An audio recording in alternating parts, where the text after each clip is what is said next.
Bədii ədəbiyyat mənbəyi göstərmək çətindir. Ədəbiyyatın ən iddiasız, saf, təmənnasız sahəsidir uşaq ədəbiyyatı. Yalnız ona görə yox ki, məsum, təmiz uşaq mənəviyyatına xidmətlə məşğuldur.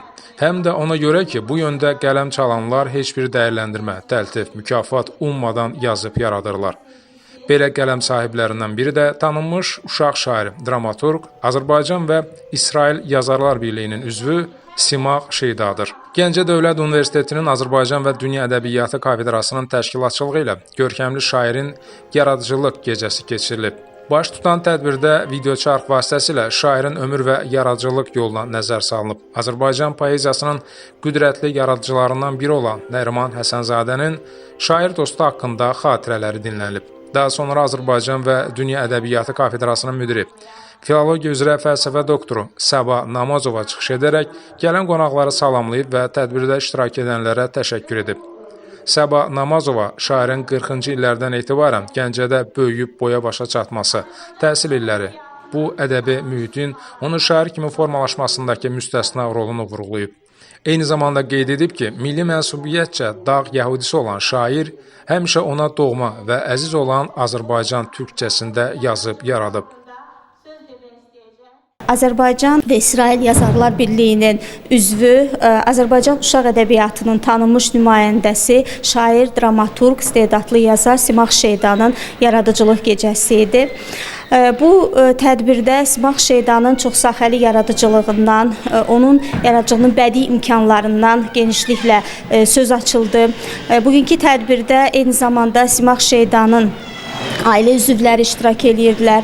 Ümumilikdə Simah Şeydanın zəngin çalarlara malik olan yaradıcılığı bugünkü tədbirin demək olar ki, əsas mövzusunu təşkil edirdi və mənə elə gəlir ki, Simah Şeyda ünvanlı bugünkü tədbir Azərbaycan vurğunu, Azərbaycan-İsrail dostluq əlaqələrinin yaradılmasında böyük əmək sərf etmiş. Demək olar ki, Azərbaycanın ən gözəl tərənnümçülərindən biri olan Simah Şeydanın yaradıcılığına, onun ədəbi şəxsiyyətinə bizim kiçik bir töhfəmiz idi.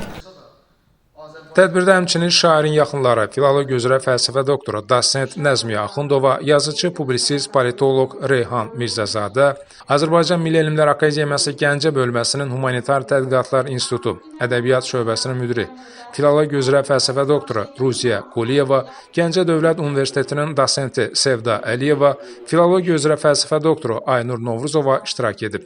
Yaradıcılıq gecəsində digər çıxış edənlər də bildirib ki, Simah Şeyda milli mənsubiyyətcə dağ yəhudisi olan şair, ona doğma və əziz olan Azərbaycan türkçəsində yazıb yaradıb. Onun 34 kitabından 11-i uşaqlara həsr olunub. Uşaqlarımızda milli müəyyənlik, milli düşüncə formalaşdırmaq istəyi, üçrəngli bayrağımız, himnimizlə öyünmək, vətən, Qarabağ mövzusu, yurt yerlərimizin, şəhid oğullarımızın obrazı, onların tərənnümü, bu kitablara daxil edilmiş əsərlərin əsas mövzularını əhatə edir. Onların əksəriyyəti Amerikada, Kanadada, İsraildə də nəşr edilib. Şair həm də Azərbaycan ədəbiyyatının təbliğ istiqamətində də böyük işlərin müəllifi olub.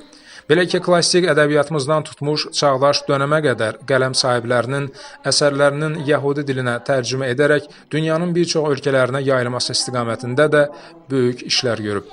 Ədəbi bədii gecədə Filologiya Fakültəsinin tələbələrinin və Gəncə və Samux məktəblərinin ifasında şairin qələmə aldığı şeirlər və sözlərinə bəstələnmiş mahnılar dinlənilib. Üzülmüş ləzzətini çəkməkdən, Şuşa üçün göz yaşları tökməkdən, nə yaxşı ki, abadlıq bəxş etdin sən, ala-ala şəhərləri, kəndləri, yaşa, yaşa, Azərbaycan əsgəri. Bir bahar çiçəyisən, gerçəkdən gerçəyisən, uşağın yaraşır, şəhərimin bəzəyisən. Sonda şairin Almaniyada yaşayan ailə üzvlərinin video bağlantı vasitəsilə ürək sözləri dinlənilib. Şairin bacısı Zibeydə xanım Yuşbayeva şairin yaradıcılığına göstərilən diqqətə görə tədbirin təşkilatçılarına öz minnətdarlığını bildirib. Tədbirin sonunda iştirakçılara xatirə olaraq təşəkkürnamələr və şairin kitabları paylanılıb.